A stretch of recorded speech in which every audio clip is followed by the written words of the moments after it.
Once, in Japan, an old man and an old woman lived alone. They had no children.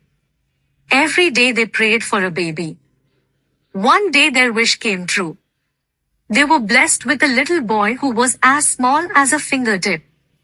They named him Issun-Boshi. The couple loved the boy very much. He grew older, but his height never changed.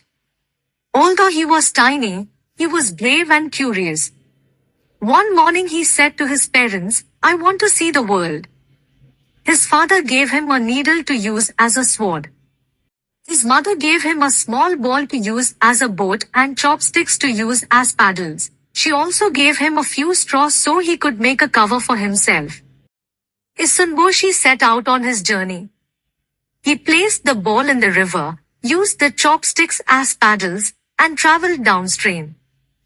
With the help of the straws, he kept himself dry. After a long journey, he reached the king's palace. The palace guards took him to the king. The king liked Issun-Boshi at once and allowed him to work in the palace. The princess also grew fond of him because he was kind and helpful. One afternoon, a giant suddenly appeared in the palace garden.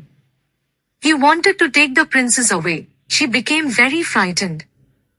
Issun-Boshi stood up to protect her. He used his needle like a sword and poked the giant again and again. The giant shouted in pain. Then he opened his mouth and tried to swallow Issun-Boshi. Inside the giant's mouth, Issun-Boshi poked him even harder. The giant could not bear the pain. He opened his mouth wide and Issun-Boshi quickly jumped out. The king's guards caught the giant and chased him away. The king said to him, "Ask for anything you want.